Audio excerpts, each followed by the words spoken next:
부처님 전생이야기 본생경 제41회. 오늘은 본생경 2권 37가지 이야기 중에서 15번째 황금빛 공작에 대해 소개해 드리겠습니다.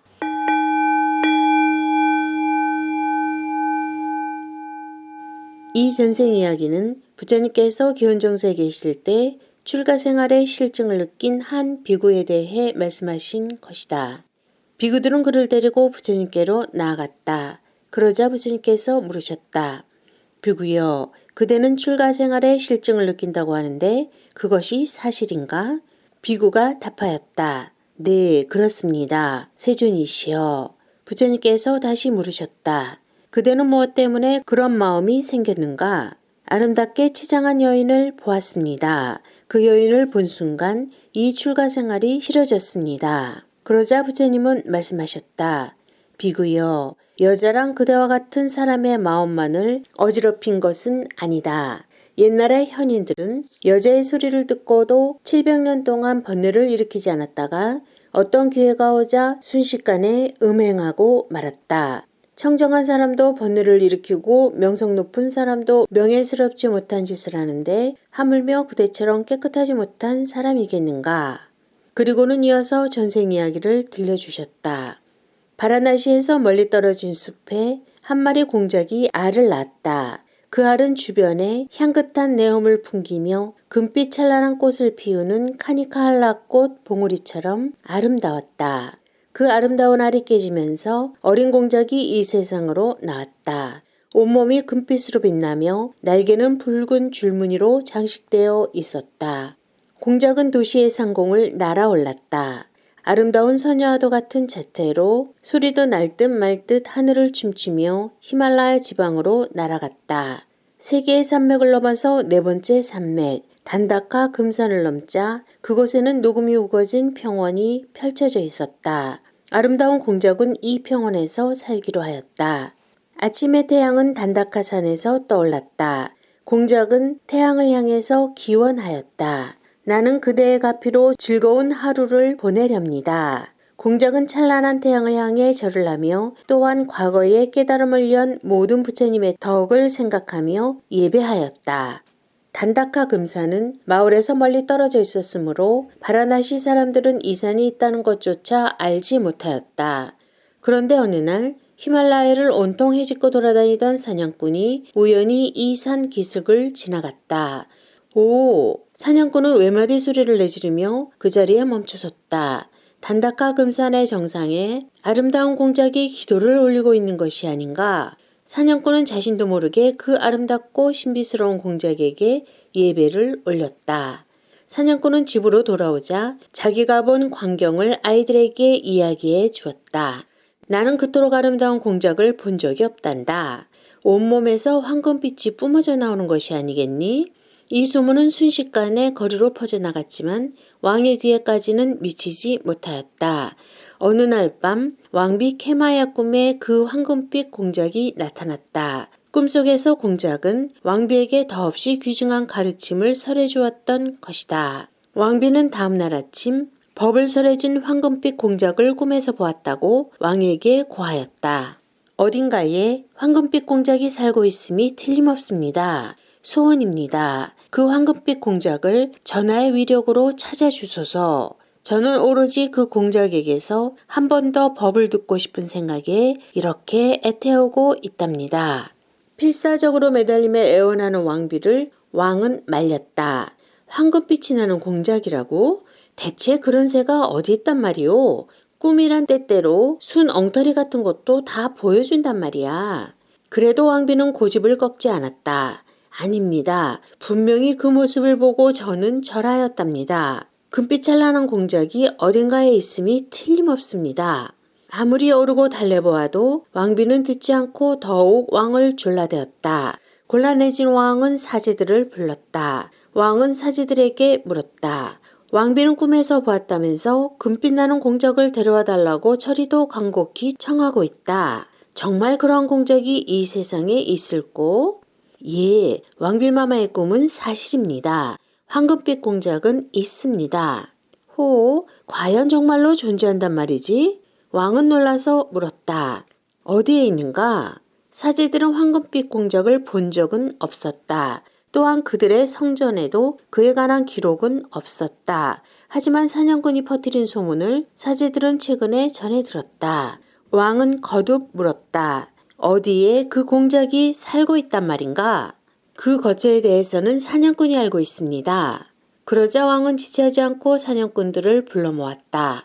그대들 가운데 금빛 나는 공작의 거처를 알고 있는 자가 분명 있을 것이다. 숨기지 말고 정직하게 고하라. 그러자 사냥꾼 가운데 한 사람이 머뭇머뭇 앞으로 나아가 고하였다. 전하, 이 도시에서 네 번째 산맥을 넘어가면 단다카 금산이라는 하늘에라도 닿을 듯한 빼어난 산이 있습니다. 금빛 공작은 그곳에서 살고 있습니다. 과연 왕비의 꿈이 거짓이 아니었도다. 왕은 크게 기뻐하였다. 어떤가? 그 공작을 생포해 올 수 있겠는가? 사냥꾼은 왕을 비통한 얼굴로 올려다보았다. 사냥꾼에게는 자신이 없었던 것이다. 그대는 누구에게도 지지 않는 훌륭한 솜씨를 지닌 사냥꾼이라고 내 일찍이 듣고 있었다. 비록 그렇다 하더라도 이번 일은 자신이 없습니다. 왕은 옆에 있던 왕비의 얼굴을 보았다. 왕비의 얼굴은 어두워졌다. 왕은 잠시 눈을 감았다. 그리고 결심한 듯이 가면이 눈을 떴다. 나는 그대에게 명령한다. 어서 그 산으로 가서 황금빛 공작을 생포해 오라. 죽여서는 안 되고 오직 생포해야만 한다. 예, 사냥꾼은 그 자리에 엎드렸다. 왕의 명령을 거역할 수는 없는 일이었다. 명령을 받은 사냥꾼은 단다카 금산으로 출발해서 그물을 펼치고 덫을 만들었다. 온갖 머리를 짜내어 수단과 방법을 가리지 않고 황금빛 공작을 생포하려고 하였다. 하지만 잡지 못하였다. 사냥꾼은 한 번도 집으로 돌아가지 않았다. 생포하지 않고서 집으로 돌아갈 경우 그대로 목숨이 날아가기 때문이었다. 밤에는 잠도 변변히 잘 수 없었다. 오직 단다카 금산의 기슭을 이리저리 맴돌 뿐이었다. 그러는 동안 7년이 지났다. 7년째 되던 해에 사냥꾼은 계곡 아래로 굴러 떨어져 죽고 말았다. 성에서는 케마왕비가 목이 빠져라 기다리고 있었다. 오늘은 오겠지. 어쩌면 내일이면 당도할지도 몰라. 성의 누각에서 단다카 금산이 있을 쪽을 향하여 하염없이 목을 늘어뜨렸다.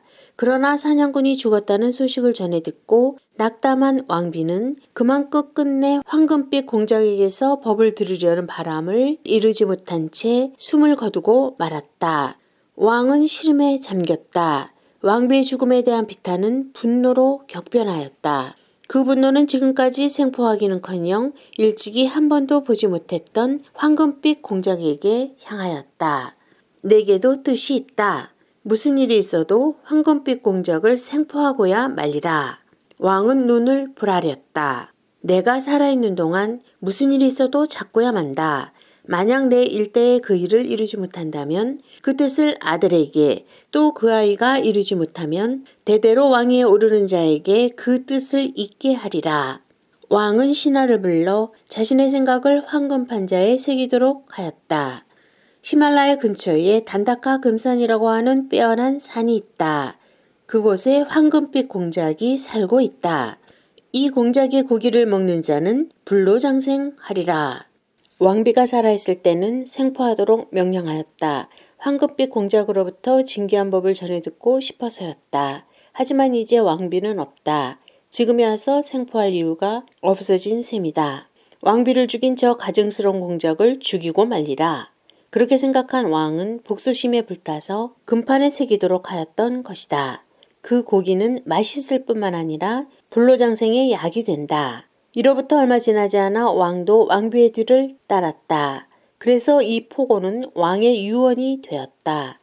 뒤를 잇는 왕은 금판에 새겨진 그 포고를 읽고 가슴이 두근거렸다. 오라, 그 고기를 먹으면 맛도 좋을 뿐더러 늙지도 않고 오래 산다는 말씀이랬다. 불려온 사냥꾼은 주저주저하며 말하였다.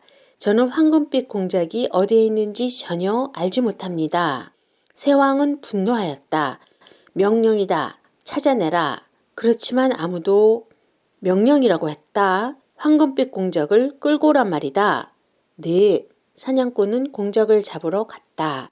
그리고 몇 년이 지나도 돌아오지 않았다. 3대째 왕, 4대째 왕, 5대와 6대째 왕이 연이어 금판에 새겨진 유언에 가슴을 두근거리며 사냥꾼을 산으로 보냈지만 결과는 마찬가지였다. 사냥꾼은 돌아오지 않았던 것이다. 황금빛 공작은 더더욱 환상 속의 새가 되어갔다. 7대째 왕이 즉위하였다. 이 7대째 왕도 사냥꾼을 산으로 보냈다. 사냥꾼을 떠나보내면서 왕은 말했다. 지금까지의 사냥꾼은 발로 황금 공작을 찾아다녔다. 하지만 그대는 꾀를 써서 찾아보도록 하라. 꾀라고 하셨습니까? 그렇다. 그대는 사냥꾼 가운데 가장 지혜로운 자라고 들었다. 그대를 믿겠다. 네. 당나귀의 연신 채찍을 가하여 단다카 금산에 도착한 사냥꾼은 자신이 개발해낸 새로운 덫을 여기저기에 놓았다. 하지만 허사였다. 사냥꾼은 당나귀를 재촉하여 상기슭을 이리저리 헤매고 돌아다녔다. 어느 날 그는 우뚝 멈춰섰다. 산 정상에 황금빛 찬란한 공작이 있는 것이 아닌가. 환상 속의 공작이 아니었다. 진짜 살아있는 황금빛 공작을 본 것이다. 게다가 공작은 한 마리가 아니었다. 황금빛 공작은 아내를 맞아들였는지 2마리의 공작이 사이좋게 논일고 있었다. 몸을 나무 그늘에 숨긴 사냥꾼은 2마리 공작을 지켜보면서 팔짱을 끼고 골똘히 생각하였다. 잠시 생각에 잠겼던 그는 싱긋 웃으면서 중얼거렸다. 황금빛 공작은 어떤 주문으로 자신을 보호하고 있을 것이다. 그러니 아무리 붙잡으려 해도 잡히지 않는 것일 게다. 하지만 저 암놈은 그저 평범한 공작이다. 붙잡는 것이야 시간 문제다. 사냥꾼은 곧이어 황금빛 공작에게는 눈도 주지 않고 오로지 암놈만을 쫓아다녔다. 그리고 며칠이 지난 뒤에는 생포할 수 있었다. 사냥꾼은 지혜도 있었지만 부모로부터 물려받은 놀라운 수완도 갖추고 있었다. 평범한 공작을 잡는 데에는 아무런 수고도 하지 않았다. 이제 암놈을 생포한 사냥꾼은 그것을 바구니에 넣어서 길렀다. 매일 맛있는 먹이를 주면서 길들였다. 열흘이 지나자 그 공작은 사냥꾼의 어깨에 날아오를 정도로 길들여졌다. 한 달이 지났을 때는 사냥꾼이 손뼉을 치면 암 공작은 날개를 확 펴며 뛰어올랐다. 손가락을 튕기면 아름다운 소리로 노래하였다. 공작과 사냥꾼은 마음이 통하기 시작하였던 것이다. 그런데 사냥꾼이 암놈을 사육하였던 데에는 다 이유가 있었다. 암놈을 미끼로 삼으려고 했던 것이다. 사냥꾼은 사전에 황금빛 공작의 보금자리를 탐색해 두었다. 황금빛 공작은 맑고 푸른 아늑한 호숫가의 잎이 무성한 보리수가지에서 살고 있었다. 황금빛 공작은 이 거처에서 밤이면 잠들고 태양이 고개를 내밀 때면 단다카 금산의 정상으로 날아가서 아침 인사를 올렸던 것이다.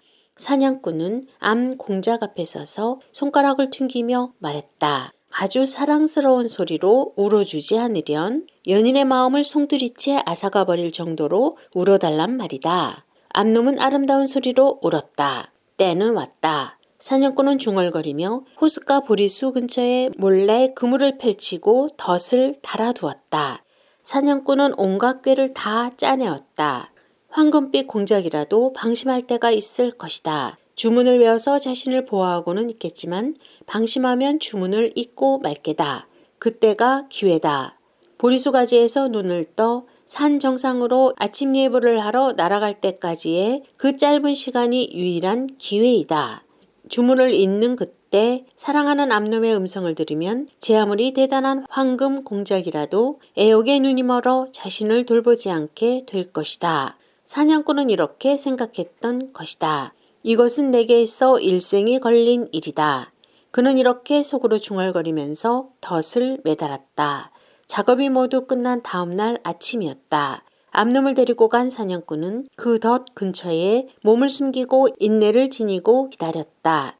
그날 아침은 엷게 구름이 끼고 주변에는 안개가 아른거려 왠지 비감한 기운이 꽉 차 있었다. 동쪽 하늘이 희뿌해졌다. 태양이 떠오르고 황금빛 공작이 가지에서 눈을 뜨는 시각이었다. 나무 그늘에 몸을 숨기고 있던 사냥꾼은 손가락을 탁 튕겼다. 어깨 위에 앉아있던 암놈이 구성지고 아름답게 울었다.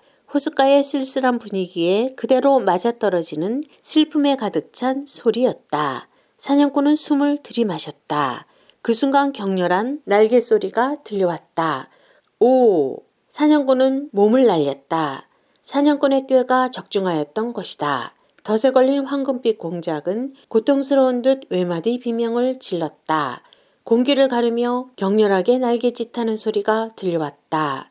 사냥꾼은 뛰어가 황금빛 공작을 잡았다. 아, 고마워라. 이제야 잡았구나. 사냥꾼은 황금빛 공작을 바구니에 넣어서 당나귀를 타고 도시로 돌아왔다. 그는 공작을 왕에게 바쳤다. 성하는 대소동이 일었다. 7번째 왕은 눈을 가늘게 떴다. 참으로 진기한 공작이로다. 여느 공작과는 다르다. 소홀하게 다루어서는 절대로 안 된다. 황금빛 공작이 왕에게 말했다. 어째야 나를 잡아들였소? 이 나라의 초대왕이 그대의 살코기는 불로불사의 약이라고 유언을 남겼기 때문이다. 나는 늙고 싶지도 않을 뿐만 아니라 죽기는 더더욱 싫다. 그래서 나는 그대의 고기를 먹고 싶은 것이다. 그대는 늙지도 죽지도 않을지 모르겠지만 나는 그 대신 죽고 만다. 그렇게 되겠지. 내 살코기가 어떤 이유에서 그런 영약이란 말인가? 그대는 세상에서 찾아보기 힘든 진귀한 황금 공작이다. 숨기려 해도 헛수고지. 그 고기를 먹으면 틀림없이 늙지도 않고 죽지도 않을 것이다. 내가 황금 공작이 된 것은 불로불사의 약과는 관계가 없다. 그와는 다른 이유가 있는 것이다. 이유라니? 왕은 의아한 얼굴로 물었다. 황금빛 공작은 엄숙하게 말했다. 나는 전생의 전륜성왕이었다. 전륜성왕이라는 것은 무력을 쓰지 않고 오직 정의만으로 전 세계를 통치한다고 하는 전설적이고 이상적인 군주를 가리키는 말이다. 그 말을 듣자 왕은 놀랐다. 전륜성왕이라고 하는 자가 어찌하여 공작으로 태어났다는 말인가? 거기에는 이유가 있다. 내가 전륜성왕이었을 때 5가지 계율을 엄수하며 사람들에게도 이것을 지키게 하였다. 그 때문에 죽어서 하늘로 가서 태어난 것이다. 신들이 사는 하늘나라 말이지? 그렇다. 나는 그 하늘에서 수명을 모두 다한 후에 다음에 태어날 장소에서 죄를 범했다. 그래서 이번에 공작으로 태어난 것이다. 하지만 전륜성왕이었을 때 내가 이룬 공덕에 의해 황금빛의 공작이 된 것이다. 거짓말하고 있는 것은 아닐 테지? 왕은 의심스러운 얼굴로 물었다. 거짓말을 어떻게 하겠는가? 살점을 먹히는 것이 두려워 말도 안 되는 것을 짓거리고 있음이렸다. 그대가 전륜성왕이었다는 것을 과연 누가 믿겠는가? 그 증거가 어디에 있다는 말인가? 증거는 있다. 호, 그럼 보여다오. 나는 전륜성왕이었을 때 보석으로 만든 수레를 타고 하늘을 날아다녔다. 그 말이 정말인가? 믿어다오. 거짓말이 아니다. 내가 타고 하늘을 날아다니던 수레는 연못바닥에 가라앉아 있을 것이다. 찾아보아도 좋다. 그것이 좋은 증거가 될 터이니. 연못이라? 어디에 있는 연못인가? 이 성 안에 있는 연못이다. 봄, 여름, 가을, 겨울을 가리지 않고 아름답게 꽃이 피는 연못이 있지 않은가? 내 성 안에? 그렇다. 그 말을 들어도 왕은 여전히 미심쩍은 얼굴이었다. 그 거짓말을 백일하에 드러내서 뻔뻔한 저 동물의 낚아죽을 벗기자고 생각하며 하인을 불렀다. 연못에 옥자를 실은 수레가 빠져 있다고 한다. 연못물을 모두 퍼올려 찾아내라.